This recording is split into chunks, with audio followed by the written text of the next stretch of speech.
Hello, everybody, and welcome to the AMPM Podcast. My name is Manny Coats, and I will be your host, and this is the show where we discuss all things Amazon private label and how to generate recurring revenue streams 24 hours per day during the AM and the PM, hence the name of the show.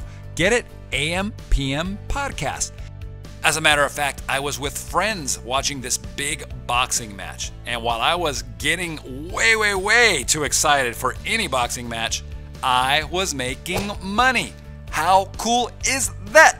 Pretty cool, I think. Hey, everybody. I am back. It's been a little while, and I'm joined by one of my friends. You guys might already know her if you've gone to China on some trips. Her name is Elena Saris. Elena, how are you doing? I'm good. How are you? I am great. I'm pretty excited because we have a lot of cool things to talk about. Elena, by the way, guys, she's a seven-figure e-commerce seller across multiple platforms. She sells on Amazon, Teespring, Shopify. What's really cool is she's also a criminal defense attorney. I think you're retired now, though, right? Well, sort of. I consult. Yeah. Okay. Well, she's won a ton of her cases. I think over 3/4 of your cases as a public defender. And you also put on these awesome China trips where we go out to Yiwu. That's where we went last year. It was really cool. And guys, stay tuned because we're going to talk a little bit about my experience with that. And we want you guys to actually go and check it out as well. So we'll talk about that at the end. But for now, we're just going to talk about China and I don't know, just different things. I don't have a schedule here on what we're going to go over, but let's drop some nuggets. What do you say? Sounds good. All right, cool. So where should we start? Let me go to the let's start with the basics. Okay. Mistakes, right? Okay, because people go to China. I know one of the mistakes I made when I went was we weren't prepared, right? We're like, oh, we'll do everything on the plane, figure out what our products are going to be, and then start researching new products there. And we didn't have Wi-Fi on the plane. It was just a big mess. But putting that aside, what do you think are the biggest mistakes that Amazon sellers make when sourcing from China? Yeah, whether you go there or not, I think the biggest mistakes have to do with assumptions and not understanding the culture. So we make a lot of assumptions in all our relationships. So one of the things in the intro, the reason I say, I won almost 75 to 80% of the cases when I was a criminal defense attorney, understand I was a public defender, meaning I took every case that came. So if my client's on videotape doing something, I still have to go to trial on that case. So for that kind of a win record, one of the things I had to do was relate to jurors. And there's a lot of things that, when you have a relationship with jurors and try and explain things to jurors, and really difficult legal concepts that completely translate into talking to people of different cultures. And so I think I was really able to focus in on the mistakes I was seeing my clients make, the mistakes I was seeing the sellers I brought to China make. And a lot of it, if I just boiled it down to one word, it would be assumptions. Like we have the curse of knowledge. We don't understand how much we know about the thing that we're talking about. So I always like to say if a Martian landed on Earth and there was a bicycle propped against a shed and you wanted to teach the Martian how to ride the bike, you point to it normally and say, okay, you just sit on the seat, put your feet on the pedals and grab onto the handles, having made three assumptions, which is what is the seat, what are the handles, and what are the pedals? And so a lot of times when we're speaking with people from the Chinese culture especially, we have to understand the first thing is what's the assumption they make about us as Americans or as people from North America, maybe not as much from the Middle East, but Australia. And that is that we want the cheapest possible, that they're going to please us by giving us cheap, and all we care about is money. We need to overcome that. But in order to overcome that, we need to know that that exists. So, if you take anything away from this, it's when you're talking to someone who is a manufacturer in China, they want to make money from you, obviously. But they also think they're doing you a favor if they find a part that's cheaper. Even if you specify a part and say, this is what I want to use, they might be thinking in their head, oh, I'm going to make a really good relationship with this person because I know a cheaper way, without understanding that we don't want to sacrifice quality all the time for cost. And so I think that's something we need to make really, really clear to them. Okay. Do you have an example of that? Like where somebody has gone in and the supplier is like, oh, I'm going to save them 12 cents and be a superhero. And then the product quality goes down and they get hosed? Absolutely. One of it was just not understanding what the product is. So there are factories that make products that really have no idea what they're making the product for. So if I were to give you, two sort of cylinders of plastic, a spring and a thing with ink in it, and you were to say, recreate this. And I was like, what is it for? It's like, oh, it's a pen, So I'm going to hold this up. And I think you said I need to talk to keep it on the screen. This is one of the first things I went to China to source. And it's actually a 16th century medieval musical instrument. And you'd be like, well, why would anyone buy that? Well, it's an ocarina, and it was made famous in a video game, Legends of Zelda, or something about Zelda. I'm totally... All right.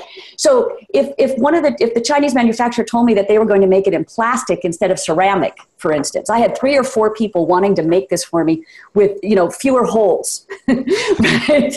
Or holes being all the same, because then they could... We'll make a guitar with less strings. Exactly. But if you don't, this is really a silly example, but I want you to think of everything you source from now on as an ocarina. So, and it's not a matter of being condescending. It's just a matter of crossing your T's and dotting your I's, making sure the person you're talking about say, hey, this is a musical instrument, and each of these holes is this way for a reason, and this is not plastic because plastic doesn't echo or carry out, or I don't know the exact idea. I just know it has to be ceramic. Like you said with the guitar with 2 strings, it's going to be cheaper for sure. So you have to really tell them what you're going to use it for, because sometimes also there are things like bags that, if I say I'm going to source a bag, is it a tote bag, a wine bag, a bicycle bag, a diaper bag? A diaper bag has to have a different lining than a grocery bag. So you really have to have the conversation of this is what we use it for, because they may have the exact same item that they source for someone else that's used for a completely different set of uses, right? So don't assume that they know what you have and what you want just because you know what you have and what you want. Okay, so just dumb it down as much as possible, but be very step-by-step explicit with every single detail. Even if you think you're like over-explaining it or over-killing it, you just want to make sure that there's, even the color, don't just say blue. You want to make sure you send them a picture of the blue that you want. Absolutely, absolutely. Anytime you want anything, and again, this goes back to a lot, the easiest, most effective way to make a point is with an apt analogy or an apt metaphor. And I translate that to this business as the easiest way to get what you want is to give a sample, to give an example.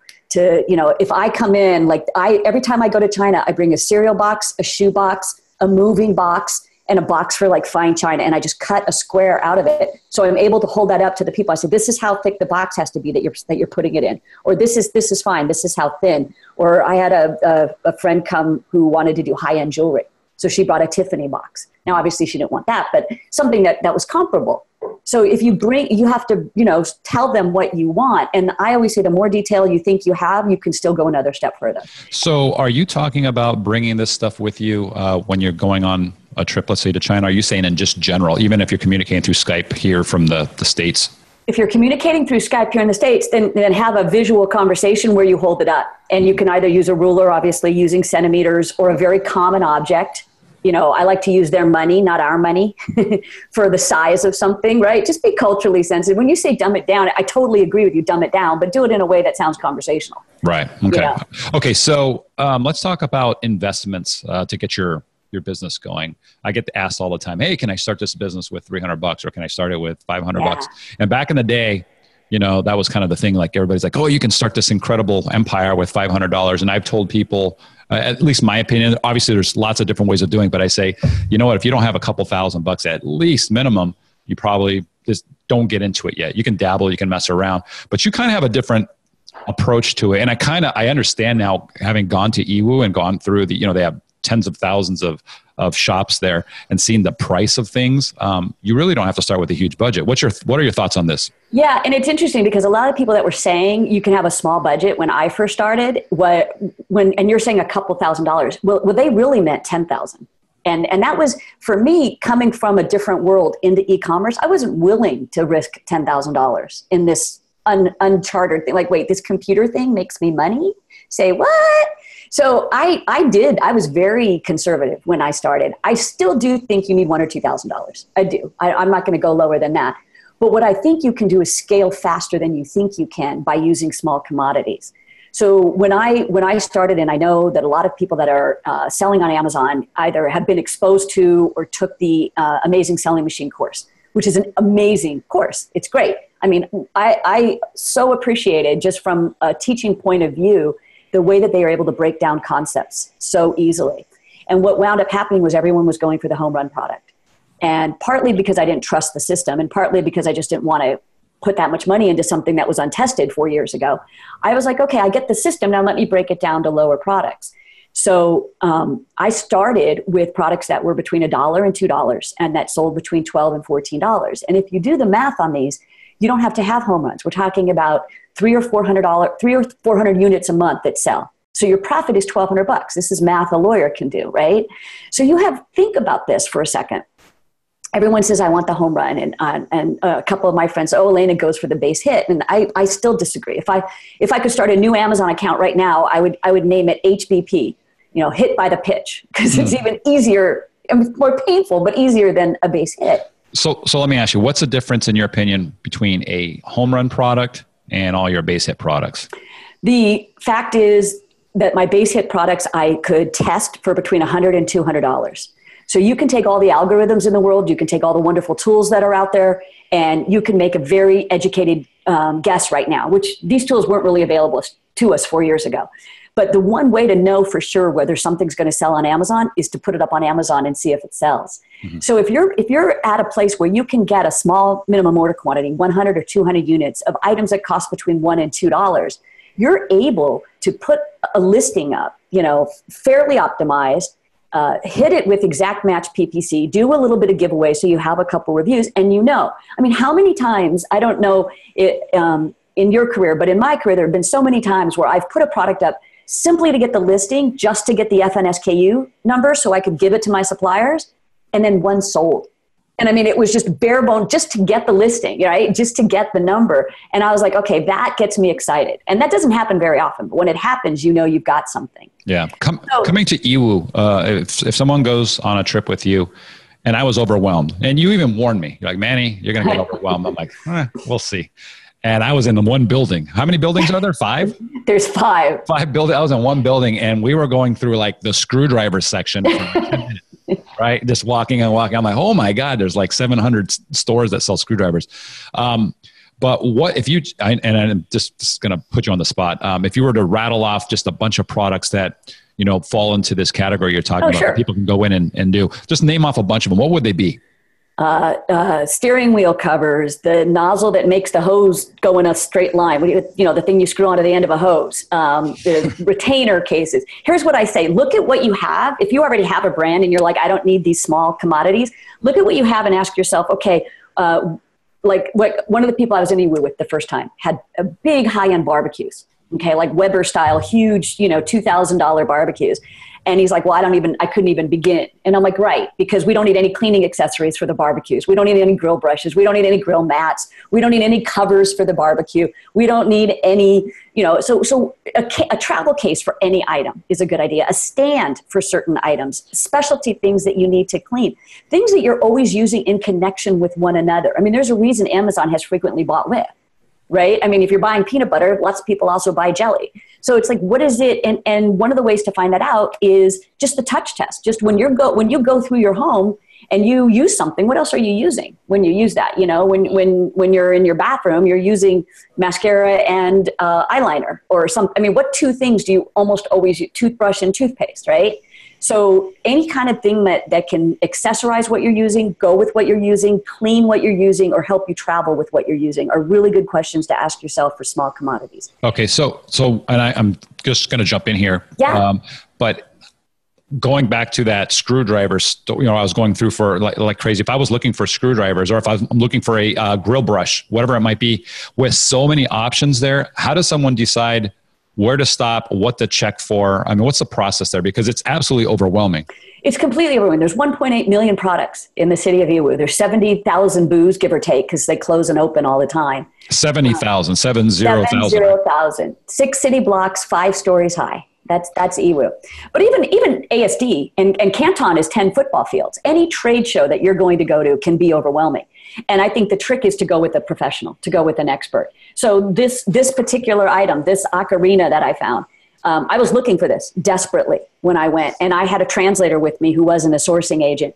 And we spent maybe the better part of 2 afternoons and couldn't find it. And my partner, Simon Chan in China, got me an agent just for a couple hours. Just come meet me in the marketplace. Took me to a sporting goods section And in the middle of the sporting goods section, there's an office supply store. And I'm just sitting here going, no, you blow on it. It's a, you know, still looking. Oh, no, wait. He kept saying, wait. He slides back the door behind the cash register, opens up a file cabinet and brings out 3 of these ocarinas, different styles, different colors. And I'm just like, this is ridiculous. But he lived in the city of Iwu. He'd been in the marketplace every day for 10 years. Wow. So that's a really good way of telling. Is that something that you actually sell, by the way? Not anymore. I had a partnership. Mm-hmm. When the partnership split up, that was an item that went. But it's really brand driven now. It was very. It's like it wasn't like trendy. It was trendy for like a year or two. It wasn't like seasonal trendy. But yeah, it kind of went out. Okay. I'm not a video game person, but I don't hear much about Zelda anymore. So that's a product that seems like it's pretty specific. But going back to, let's say we're doing travel bags, or for your barbecue grills and stuff like, or you know your utensils and things. Yeah. How do you know? Because I mean, there's probably different qualities. Like you go to one and they're like, oh yeah, you can get this bag for $1, and another one is like $3, and they're all over in pricing and textures and thickness. Yeah. And is your agent the person that's going to be doing this research for you, or do you have to do this in advance? Or what are your thoughts there? Both work. If you know in advance, you go and buy the one from the Home Depot that you want, that you like in terms of quality. That's at the price point. Obviously, don't come to them with a $70 bag and try and get it for $1. But you know, there's different levels of every item that you buy, right? When you're in the marketplace itself, it is comparison shopping, basically. It's feeling it, it's touching it, it's trying to pull on it. You know, it's saying, okay, if I got this in the mail after I ordered this, would I be excited about it for $20, for $15? If I ordered it, would I go, oh, this is cheap? So really, it's the experience of that. And if you're not able to go, then that's what you want to have whoever's sourcing for you understand. Okay. I need it to be this thickness. I need it to be this level of quality. So you want to do your homework in advance to the trip and actually have a list of pretty specific details, not only what you're looking for. Like I got this thing right here. It's a beard brush before the podcast, right? Oh, nice. So before you do one of the, I imagine there's a billion of these over there, right? Yeah. But what kind of research would I do before actually going on a trip with you? And I know that I'm going to get assigned a person to help me out. What would I need to do with this thing? If you knew in advance, so we like to tell people to bring 10 different products, okay? So we've been really lucky to always have a representative of Viral Launch with us on our trip. So we're able to vet things right away that you find in the marketplace. Because I mean, even if you did have Wi-Fi on the plane, right, and you had come with the list, you would have been like, oh wait, I got to look at that. I got to look at that. I got to look at that. Just because there's just so many opportunities. So yeah, if you know in advance, I would absolutely say buy one. Buy like 3 different kinds and say, this is what I'm looking for. Understand like what I would buy your competitors on Amazon, right? Right. So buy everything from Amazon, see which one you really like and why you like it, so that you're going in with those details. Read all the reviews, especially the negative reviews, and see what you can do to make it better. So Iwu is kind of good because of where it's located. It's right an hour from the city of Ningbo. And so we have manufacturers there, we have factories there, so we can get adjustments on any of these things as well. But I don't want to just, have people say, oh, okay, well, I'm just starting. I'm not going to be able to go to China, or I just had a baby. I'm not going to be able to go to China, and I want this business to work. There are hundreds of trade shows in the United States, and Chinese sellers are getting very sophisticated, especially about Amazon. And it's a lot cheaper for them to come here to the United States and actually get booths at some of these big shows than it is to get a booth at Canton. A booth at Canton can be very expensive. So, and you're not going to get maybe 1/5 of the people going through are going to be from the United States. So if you want to reach American sellers, ASD in Las Vegas twice a year, they open an entire section called Source Direct from other countries to come out. But National Hardware Show, snacks and sweet shows in Chicago, that's pretty much US because it's food. NAMM is a music association show.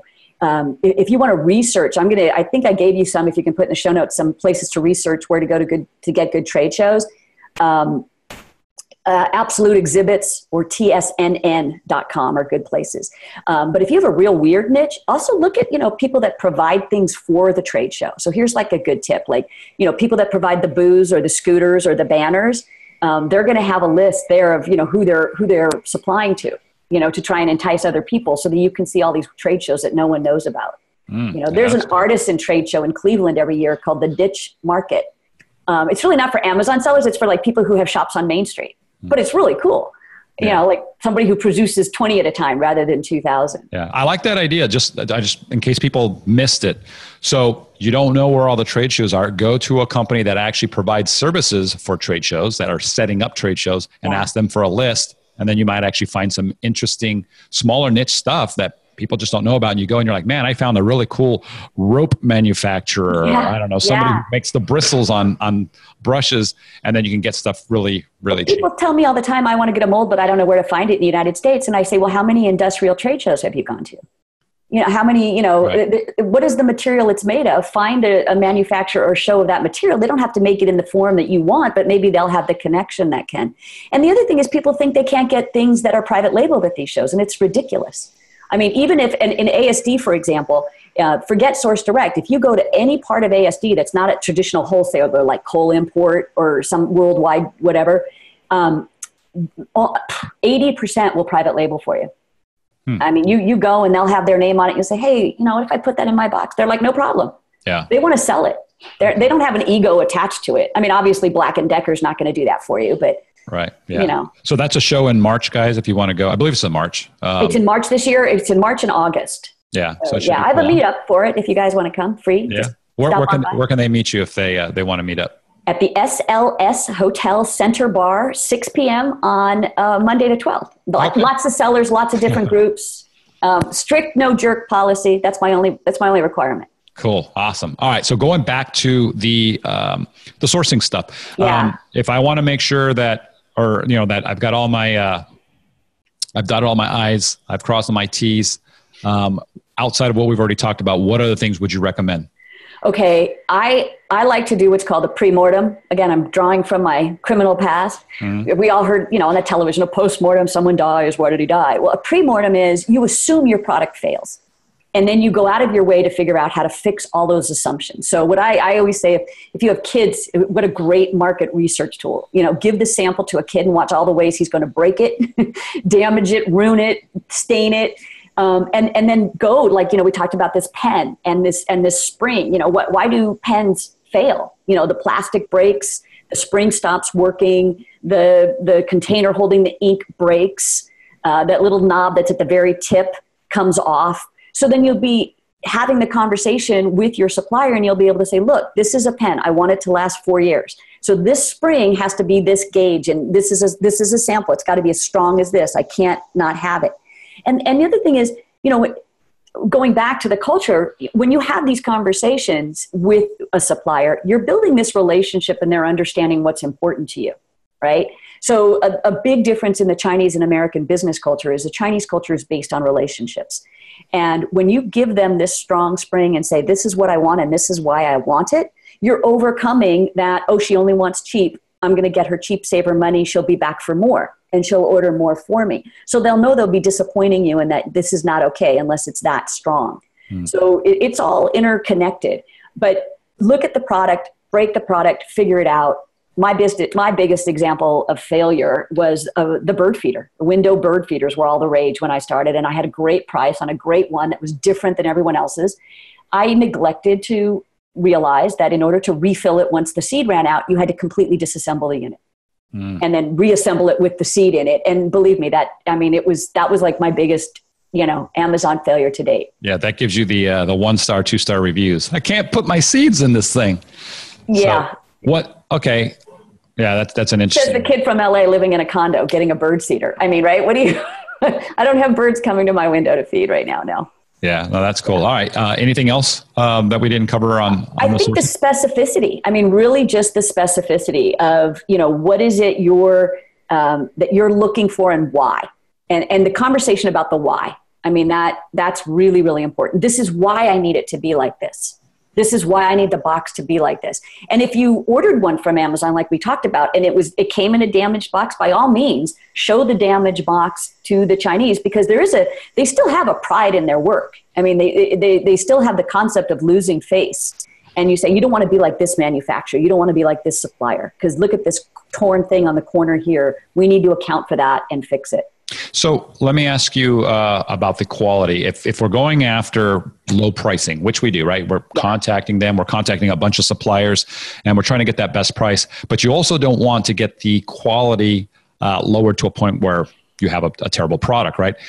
Do you know how to find that balance? I mean, how do you get a really good price without saying, man, this guy is like so much lower than the next person? He's got to be doing something shady with the materials. I mean, I think the concept of if it sounds too good to be true, it is too good to be true is usually a really, something to live by all the way around. But I also think you have to understand too that who your customer is and who your avatar is. I grill in my backyard, or I have someone grill for me in my backyard 3 or 4 times a year. Okay. I'm not one of these, people who has a $2,000 grill, but I still need a grill brush. But I'm not going to spend $70 on it. I'm going to spend 15 or 20 bucks. And what's my expectation of that grill brush? My expectation is I'm going to be able to use it for a year, maybe 2, without it breaking and with it doing what it's expected to do. I don't need a marble handle and, gold glitter going off of it and some musical instrument playing in the background. I just need it to be utilitarian. So if you're aiming at that avatar, you just have to give them what they will expect at that price point. And there have been, I'm sorry to interrupt, but there have been like times where I've done the $9.99 price point. I've bought that from Ewu.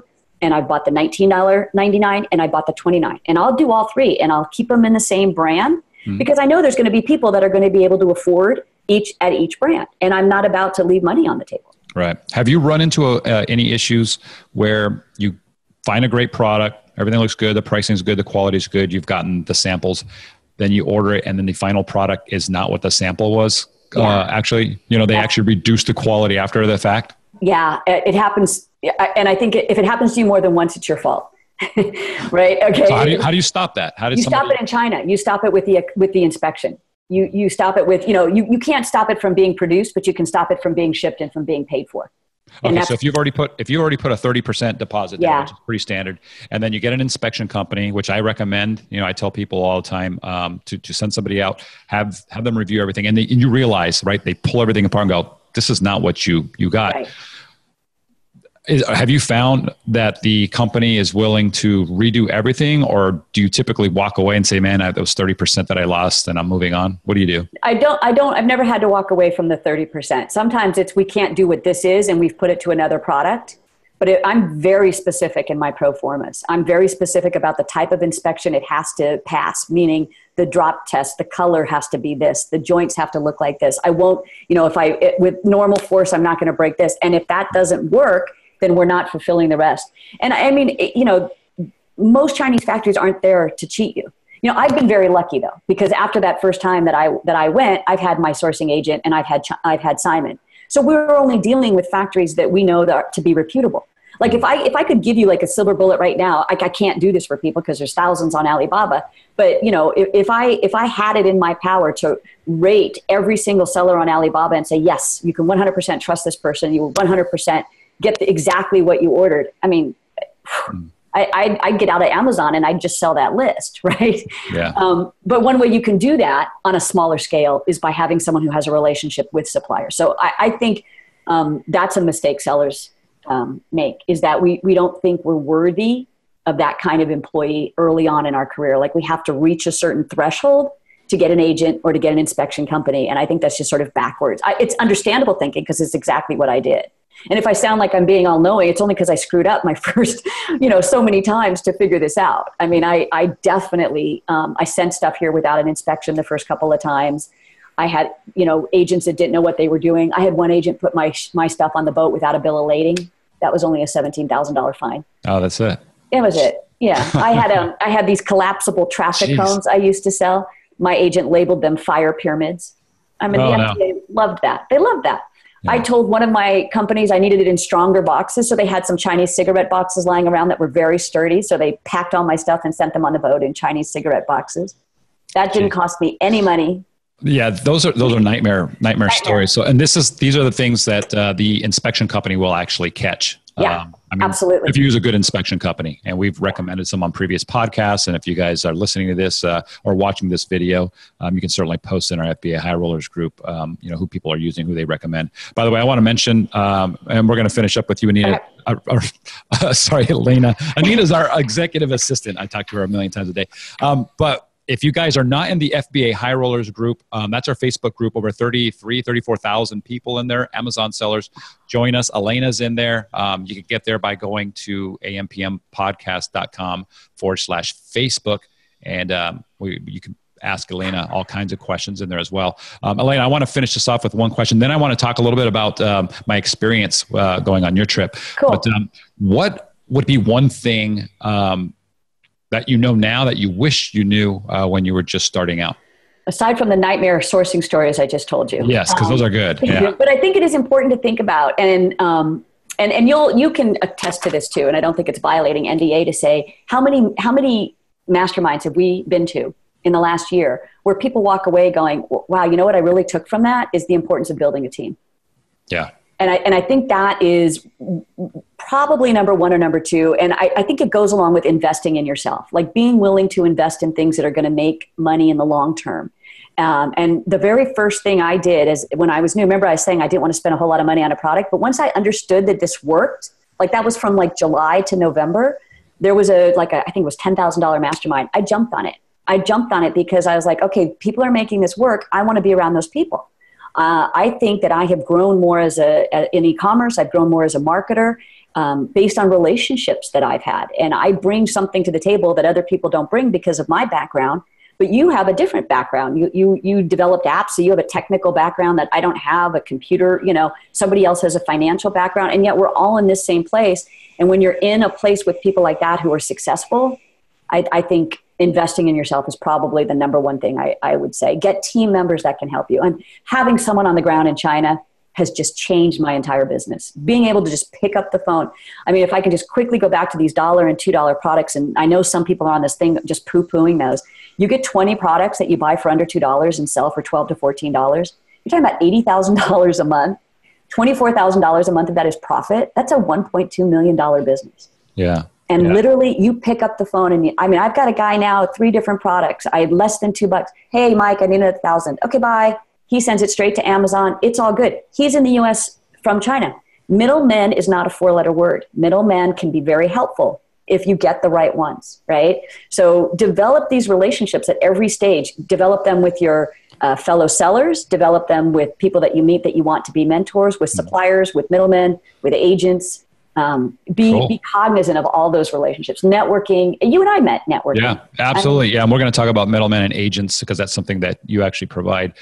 You're right. We met at a networking event. We went out to Las Vegas. Didn't know Elena, just ran into her. Somebody mentioned something to her and to us, and we started hanging out.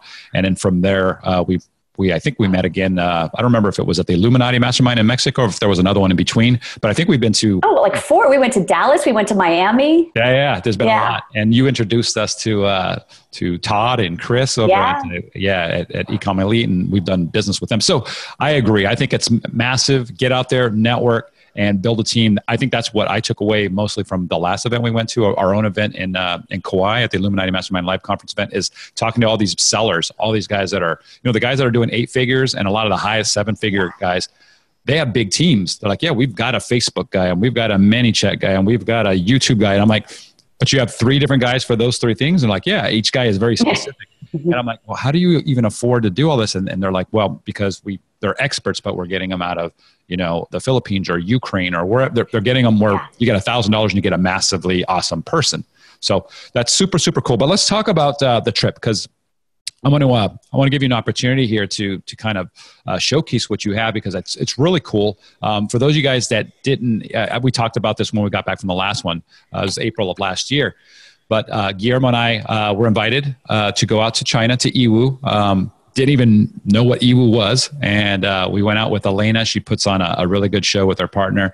And we had a really cool hotel. And we were out there for a few days. And it would have been overwhelming, but she set everything up. And I don't know, I guess I should probably... Actually, before you go into the details of it, I want to mention that it wasn't just going out there and looking at products and, like you said, over 1 million products there. We actually talked to people that were at the factories there, and they actually came over and picked us up, took us over to, there was like a big, we went to a couple of Halloween factories, right? They make all the costumes and masks and hairs and all that kind of stuff. And so they picked us up, drove us out there. We checked out their factory and all the stuff that they had. We ended up doing business with one of the companies. That was a product that we sold this last October for Halloween. Did really well with it, guys.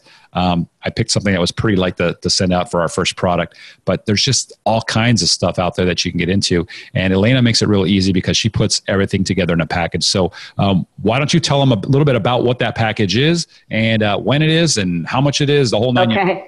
So what we've done, this will be our third one that we've done. I've been there 6 times. This will be my 6th time now. And so we just refined from each one what people wanted. So now we have a full week. Sunday night is a cocktail party where you meet your fellow sellers, you meet your agents, and that's Sunday, the 1st of April. And then it goes all the way through till the 6th, which is Friday. And then most people leave on the 7th, which is Saturday. And we give you your own sourcing agent. So we're the only trip that offers each and every person their own sourcing agent. And that's because I believe that if you're going to invest big money, in something, you should have a contact. You should have somebody on your team. Again, we're talking about team building, right? The ability to call somebody, the ability to send one wire, the ability to get all your samples collected, to help you with logistics, to make phone calls for you, to research products for you. So one of the things we have too is when the market closes, the mastermind begins. And because of the people that we attract and the business deals that are being made in the bars in EWU, we've been able to attract some really high quality speakers. And I go out of my way to make sure that we have speakers that no one else is showcasing, that have never been on stage before. So we still have the bigwigs. So Norman Farrar, a huge branding expert, been on the show many times. He's coming. He has amazing connections in China for packaging, for branding. He knows things about branding that I don't think anyone in this industry does based on his background in the real world is what I call the non-online world. Erwin Dominguez is someone that I don't think anyone's heard of. He did $7 million his second year in Shopify. He did $1 million his first 8 months in Shopify. So at night, he's going to teach us about Facebook marketing, Instagram marketing. Cameron Yoder's coming from Viral Launch, the guy you see on the videos doing the product discovery tool. So he's going to be sitting in the hotel with us every day, all week. We'll be able to run products by him and say, hey, what do you think? Can you run these through your tools? He's totally says, I'm here to offer value. I'm happy to do one-on-ones. Let me know. Dan Hernandez, who founded Thomason, not only is he coming, Dan has an amazing product where he helps you launch your brand based on influencers. And he's going to offer the people that come on the trip what is normally a $600 a month package for unlimited campaigns. He's going to offer that to us for $49 if you're on the trip. So you basically pay for the trip if you do any influencer marketing at all. Dave Erie, I think he's been on a lot of Ben Cummings shows. I know he's been talking at some point, but he is a ClickFunnels messenger bot. He has just crushed it for over 8 years, millions and millions of dollars online. Married to a woman from China, knows everything about sourcing. We've got Joy Packard coming, who knows about personal development and outsourcing. We're going to introduce you to a freight forwarder who deals with people who only do millions of dollars normally. If you're sending a $4,000 order, a $400 order, she's going to help you for being on our trip. We're also going to introduce you to a foreign exchange banker. Can you imagine you deposit money in a bank and it's available immediately in every currency. So again, usually you have to base a $200,000, account for that. He's going to take the people that are coming on our trip. And those kind of mastermind people come because they want to experience what this is. Because they're like you, they're like, I haven't heard of this place. And then they're like, wait, you've got so-and-so coming? I want to come. And then so for 4 days in the marketplace, you walk around developing this relationship with your sourcing agent. So you get to, when you say blue, they know what blue is because you guys saw 7 different blues and say, dude, this is the blue I want. You can actually make a list of things. We say you can source a year's worth of product in 1 week. Doesn't mean you have to pay for them, but you have a list of things. Let's say you only can afford, you come with a list of 10, but you can only afford 2. No problem. Put them in, get them sales, get the profits, call up, say, okay, I'm ready for number 3. I'm ready for number 4. They know the booth. They know the terms that you want. Wednesday, we have a free day. And it's funny because everyone wanted 4 days in the market, but no one wanted 4 days in a row. I think I recommended that. You did. Yeah. Ladies and gentlemen, Wednesday, the free day, brought to you by Manny Coats and the AMPM Podcast. We need a break. It was just too much. Yeah. And this year, Simon arranged, because you guys were, you took the initiative with the factory. We tell people all the time, tell us what you need. Because if it's not there, our agents go to Shenzhen, they can go to Guangzhou, they go to Ningbo, anywhere. So this year we started asking a couple of the people that have already signed up, what kind of things do you want? We're like, hey, a lot of people want this stuff modified. So it's kind of a secret, but we're going to take a group down to Ningbo, which is about an hour away, and we're going to get factories and manufacturers to meet with y'all. So if people want to do that, they can come, and people are coming to us. They want us to know that they're there to, I want this fork, but I want it with 5 tines. Okay, knock yourself out. We'll make it. So, I mean, that's right there in the city of Yiwu. The beautiful thing about Yiwu, and I love Canton, I'm not dissing Canton, it's great. High prices, high MOQs is the only issue. So it's not really a place to start or to really scale in quickly your business, because you have to buy a lot at a time. But in Yiwu, it's 24/7, 351 days out of the year. It's not like ASD. It's not like the National Hardware Store. It's not like Canton. It doesn't just go away. It's there all the time. And you've got product photographers, you've got packagers, you've got manufacturers an hour away, you've got factories, a cab ride away. They're all like right there. So my partner, Simon, he's been going to Canton every 6 months for 10 years. His family owned an import business. They had their own sourcing agents. When he decided to do his Amazon business and move back to China, everywhere he could go, he focused on Yiwu, just because it's just the one-stop shop. It's everything that you need. As long as you go with an agent. You provide that agent. So. We provide the agent. Not only they're just agents, they're vetted for Amazon sellers. They know that you're Amazon sellers. They know what you're looking for. We will match you to a specific, if you say, hey, I only do kitchen, we'll get you someone that specializes in that in advance.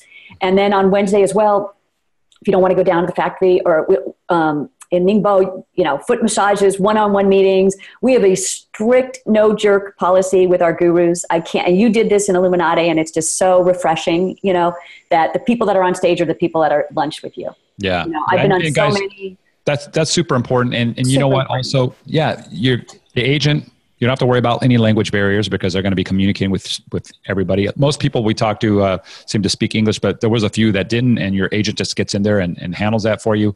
And you know what? I don't know if you guys are adventurous, but have fun while you're out there. Go out and eat some weird stuff. We asked, actually, I think it was on the last day or the day before the last day, we told our agent, we're like, hey, why don't you take us to a restaurant that you would go to? And he's like, oh, no, you won't like that. No, take us there. So we went there.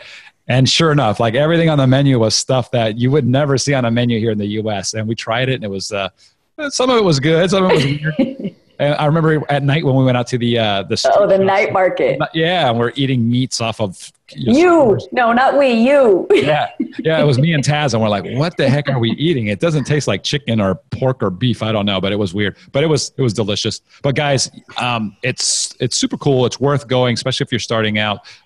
You're gonna get. Your mind's going to be blown. There's just so much there. And the relationships. I mean, you're going to be able to hang out with Norman and Erwin and all these guys and me and Simon for a week. Yeah. I mean, this is not one of those, if you're a speaker, you hang out in your hotel room like you're a rock star. No, we're there. You're going to get tired of us. Yeah, that was cool. We would all come down afterwards in the evening, right? So we're going to dinner. Then at the hotel, everybody's getting together and creating these masterminds. You actually have a room with scheduled times where everybody gets in. So it's a legit conference thing. Are you doing the same thing this time? Totally. The mastermind this time is huge. I mean, I think if we had this mastermind in Vegas, it would still be one of the top masterminds of the year. I mean, we have just amazing speakers coming. They just happen to be in China. And also, for those of you who don't travel a lot, I was a baby going to China. You can't read the street signs. So we take care of you at every single step. We pick you up at the train station. We pick you up at the airport. We drive you to the hotel. We make sure, your agents have like the equivalent of Uber. Mm-hmm. So there's nothing we actually accommodated one guy who preferred his agent speak Spanish. We accommodated another person who about the first half day in the trip realized she needed a wheelchair. I mean, we're there. Oh, those are good things to know. Yeah. Oh, Simon, that's his, that's where he is. Yeah. And I recommend guys get that Google Translator of the video one, where as you're just moving around. We did that when we were walking around. You could just point it at the Chinese signs and it just immediately translates it on your screen. That was really cool. Yeah. Okay. So you can go on and on. There's a lot. Yeah. Sorry. We've got to end this. So let me tell you about the deal we're making for you. Let's hear it. For Manny. Okay. So normally our trip is $6,500 and we charge, unlike other trips, if you have a business partner or a spouse, we don't make you pay full price. It's $1,000 surcharge. For Manny's folks, because Manny and I are friends and he's been good and he's a fun guy and we're trying to get him back maybe next time to come with us. $500 off the $6,500 to make it a $6,000 trip, and you can bring a business partner or your spouse for free. So if you share an agent, you and your business partner, $3,000 each, you share an agent, share a room. If you don't feel comfortable sharing a room with your business partner, we'll get you a good rate on the hotel. We pay 6 nights of your hotel, but that's only for 1 room. So if you want an extra one, we'll arrange it for you. You just have to pay extra for the extra room. Cool. So, and people are probably going to ask, I know they ask when they go to our conferences, flights and stuff, everybody has to cover their own flights because everybody has different preferences and they're coming from different parts of the world. You cover the hotel, food and stuff like that. Is that one breakfast is included with all the rooms in the hotel, and then everything is on your own. But I would challenge you at any restaurant in China to spend more than 10 US on a meal. Well, maybe you and Taz could, but yeah, I mean, I'm surprised we didn't get sick, honestly. But okay, so that's a cool deal, guys. So $6,000, and you could come with a business partner, a +1, bring somebody else that's never been to China. Yeah, it's a cool trip. Just the business side of it's one thing, but making friends and networking and socializing and doing all that's another thing. Going out at night on your own if you want to kind of break away and just check out things is really cool. So I'll tell you, we made it so that this was the trip we wanted when we started. Like if I had it, you know what I mean? This was like our kind of our dream trip. And this is not false scarcity. We are strictly limited to 40 sellers, period. How many do you have left out of the 40? 15? 15. The trip is April 1st to April 7th. So we're getting there. You can get a visa in 2 weeks. It's not a problem. You can get it online. We can give you resources for visas. We can give you resources for flights even. But you are responsible for getting there on your own. Okay, but we will pick you up once you get there. Yeah, guys, this is on the podcast. It's video and audio. It's going out to a lot of people. So if you want one of those 15 seats, definitely check it out. I believe Guy set up a link for you guys to get that discount and get everything. And correct me if I'm wrong, Elena. I'm not even sure if you know, but I think it's ampmpodcast.com/China. That's right. Is that right? Okay, that's right. Okay. So ampmpodcast.com/China. Get in there, get one of those 15 spots. I went, guys, you know me, I don't pitch things. I don't talk about things unless I've done it. I know that it can either make me money, it can save me time, or it's somebody that I really trust. And in this case, we've got Elena. And I've been there, so it's kind of a double whammy. Super awesome. And also just to say, listen, a lot of people call me and they say, "Is this trip right for me?" And I promise you, if it's not right for you, if you're not advanced enough, I'll tell you. I don't need your money. I really am here to serve and to learn from the mastermind. I mean, I'm totally excited about the mastermind. So tag me in the Facebook group. I'll answer questions. PM me on Facebook if you find me, Elena Saris. My Skype is eSaris, SARIS. I'm happy to talk to you about it to see if it works for you. It's not a hard sell. I just really wanted to make it available to Manny and his peeps because I love everything he does. Yeah, guys, go to the FBA High Rollers group. This is where the video is going to be posted as well. And you can ask a bunch of questions. And Elena's probably going to have a ton of her people that, have already been that are just going to say nothing but good things. I don't think I've seen one person complain or say anything bad. Yeah, so that's a testament of the amount of work that you guys put into this. Yeah, we have a Facebook group for the people that go. It's already really active. I know at least 3 sellers in there right now that are doing 8 figures. So it's, cool. Yeah. Awesome. Impressive. Yeah. Great. So thank you. Elena, thank you for coming on the show. We're going to definitely have you back on after the event. You guys heard, she was wondering, if I'm going to come back to the next one. I will. I can't go to this April. I have some other commitments. Otherwise I'd be there. But we're definitely going to go out again. We always have a blast. Oh yeah. Actually, I'm seeing you tomorrow. Oh yeah. Tomorrow. That's right. Yeah, and then maybe Vegas. Yeah, for sure. And then maybe ClickFunnels? I don't know. Yeah, we'll be at ClickFunnels. so by the time you guys listen to this or watch this, it will be past our tomorrow's event, which is our first ever social here in Irvine for the FBA High Rollers. I think we've got about 100 people coming now. Wow. So it's going to be pretty cool. So I'll blog or do a podcast on that. But yeah, guys, if you want to meet up with Elena, she will talk your ear off. She's got so much knowledge, so much information. She's almost at every single conference out there that's related to Amazon. So just message. You said your email was that's my Skype, eSaris. Oh, eSaris. Okay. eSaris. Yeah. You can email it info@sourceinasia.xyz. Okay, cool. info@sourceinasia.xyz. Awesome. Well, fantastic podcast. Thank you for coming on the show. And we'll talk to you soon. Make sure you slam the subscribe button. Give that video a thumbs up and share it. One final thing, if you want the most badassical Chrome extension for Amazon sellers, download the Helium 10 Chrome extension for free at helium10.com. The link is also in the description. What other topics would you like us to cover? Write them below in the comments. You've been listening to the AMPM Podcast, hosted by Manny Coats. For more information, insider tools, and to get the resources mentioned in this episode, visit ampmpodcast.com.